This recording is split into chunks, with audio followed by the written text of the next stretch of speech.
Today I will be discussing the lethal gift of livestock and discuss zoonotic diseases as well as zoonosis. This is prompt C. The lethal gift of livestock has been associated with having livestock and the diseases that come from it. It is a theory proposed by archaeologist and historian William H. McNeill. It suggests that with the domestication of animals, particularly livestock, brought about a significant change in human history and diseases that we would have to overcome and adapt to as well. Um, it also changed how our food chain, and while livestock provides numerous benefits, such as stable food supply, labor, and resources like leather, wool, pork, beef, and all the other things associated with livestock, it also brought forth zoonotic diseases. Some zoonotic diseases are illnesses that can be transmitted from animals to humans, and they've had a profound impact on human history. Some of the most devastating diseases in history, such as influenza, smallpox, measles, and tuberculosis, originated in animals before jumping to humans.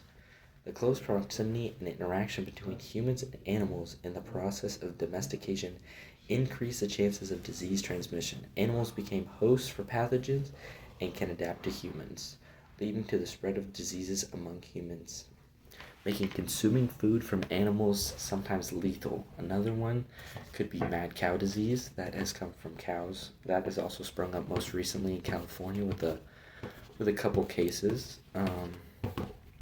Zoonosis it refers to the transmission of these diseases from animals to humans.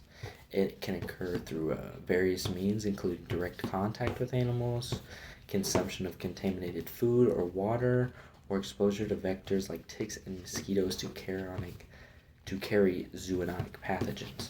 Another example of this would be from the Black Plague. It wasn't necessarily from livestock, it was from mosquitoes, I think, that had transmitted to rats, and it had spread from rats to humans. That was another disease that originated because of the lethal gift of livestock. And it's kind of like a give and trade because we need food to survive, but the diseases also come from the food that we are eating, which also provides us with a negative and positive. Because you need something to eat, you can also die from the things that you eat. It is very rare nowadays, but back then it was more common because we didn't have the pesticides that we use today, as well as all of the other, like the FDA, and it's more regulated. But back then it was a gamble, it was a toss-up. Let's see. For the second one, this one would be, discuss some ways to reduce the amount of plastics being deposited in the world's oceans. What concerns do you have about pollution, both solid waste you can see and things you can't see from across land, waters, and air? This is prompt D. Some things that we can do to reduce the plastics that are being deposited in the ocean is reduce single-use plastics and start using more like traditional, like not really plastics. To encourage the use of alternatives to single-use plastics, such as reusable bags, bottles, and containers. Promote biodegradable materials where possible. Another way is just proper waste management. Improve waste management systems globally to ensure proper disposal of recycling of plastic so it doesn't end up in the ocean and it ends up not being in the ocean and somewhere else, being easily destroyed and broken down. Implement better infrastructure for recycling and waste collection in areas prone to plastic pollution. So basically areas that really do have a lot of plastic pollution, we want to focus on those more than the others. Another thing to help is education and awareness. Educate individuals and communities about the impact of plastic pollution on marine life and ecosystems.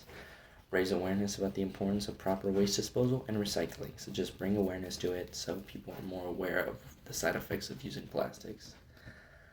Another one is innovative technologies. Invest in research and development of new technologies for plastic alternatives.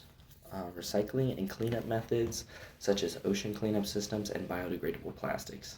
Another thing is, there was a recent thing going around where it's Clean Up the Ocean, where you donate money and they will actually go and clean parts of the ocean.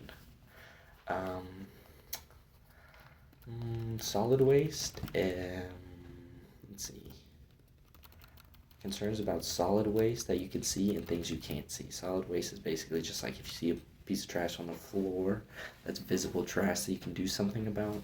Some you can't see, which are more deadly, are microplastics. Microplastics you can't see, and they're everywhere. They're in your food, they're in the air, they're in the oceans. Just everywhere you look, there is microplastics. Another one is chemical pollutant. That is also a pollutant that is in the waters. It is in the air, and it's everywhere. You can't see in the air and the water. It's just various chemicals from industrial runoff, agriculture, and household products contaminate water bodies, affecting aquatic life and in turn human health. Um, Microplastics are mainly in the ocean. Chemical pollutants are mainly in like waters and streams and stuff. But another one is air pollution.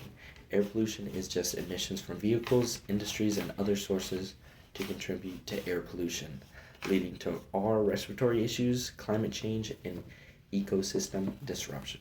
So basically, all of those result to us being harmed and being caused mainly by us. Thank you. That is my closing thoughts. That was prompt D. So I discussed prompt C and prompt D, 3 minutes each. Thank you.